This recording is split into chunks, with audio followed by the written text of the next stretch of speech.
донишгоҳи миллии Тоҷикистон ҳамчун бо нуфузтарин муассисаи таҳсилоти олии касбӣ дар тайёр намудани мутахассисони ҷавобгӯ ба талаботи ҷомеаи муосир нақши барҷаста дорад. тавре ки пешвои миллат муҳтарам Эмомалӣ Раҳмон иброз медоранд, ҳоло дар кишварамон соҳае нест ки дар он хатмкардагони донишгоҳ фаъолияти пурмаҳсул надошта бошанд. бо мақсади баррасии фаъолияти донишгоҳи миллии Тоҷикистон дар соли 2020 ва пешбинии дурнамои он барои соли 2021 дар бинои марказии донишгоҳ нишасти матбуотӣ доир гардид. дар нишаст намояндагони воситаҳои ахбори омма ва дигар меҳмонон аз дохилу хориҷи кишвар иштирок карданд. нишасти матбуотӣ аз маърузаи ректори донишгоҳ профессор Хушвақтзода Қобилҷон хушвақт ифтитоҳ ёфта, дар он аз бурду бохти донишгоҳ маълумоти мушаххас пешниҳод гардид. нахуст аз ифтитоҳи бинои наву замонаи факултетҳои иқтисодӣ ва хобгоҳи рақами 8 донишгоҳи миллии Тоҷикистон бо иштироки пешвои миллат муҳтарам Эмомалӣ Раҳмон ва раиси шаҳри Душанбе ва ҳамзамон раиси маҷлиси миллии маҷлиси олии ҷумҳурии Тоҷикистон муҳтарам Рустами Эмомалӣ иттилоъ дода шуд.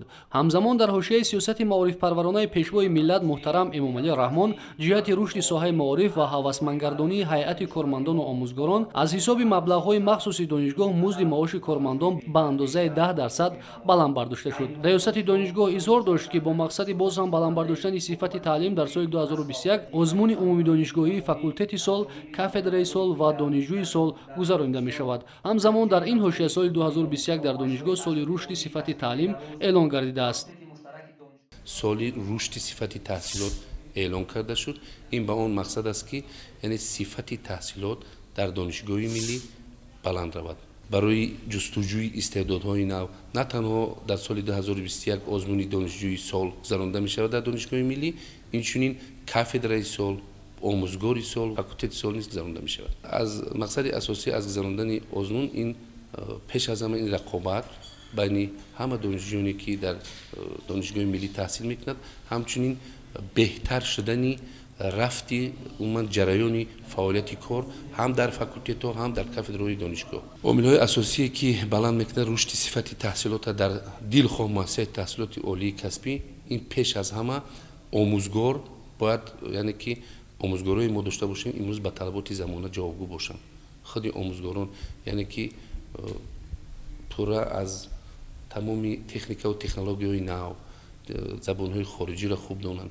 ин якум. дуюм ин аст ки баланд бардоштани сифати таҳсилот пеш аз ҳама ин иштироки фаъолонаи донишҷӯ дар дарсҳо мебошад.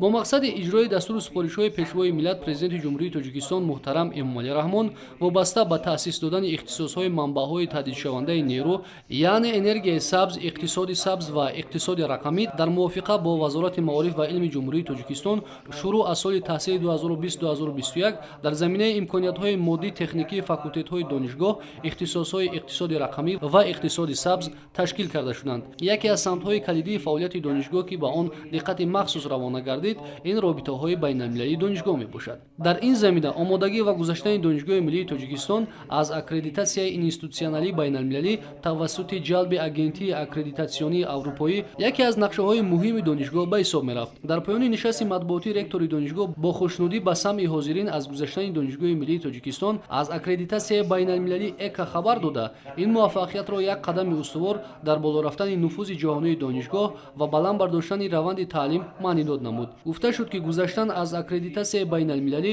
донишгоҳи миллии Тоҷикистонро дар зинаи бонуфузтарин донишгоҳҳои дунё қарор дод. раёсати донишгоҳ изҳор дошт ки ин дастовард ҳайати бисёрҳазораи донишгоҳро ҷиҳати таълиму тарбияи баландсифат ва тайёр намудани мутахассисони ҷавобгӯ ба талаботи байналмилалӣ боз ҳам пурмасъул гардонид.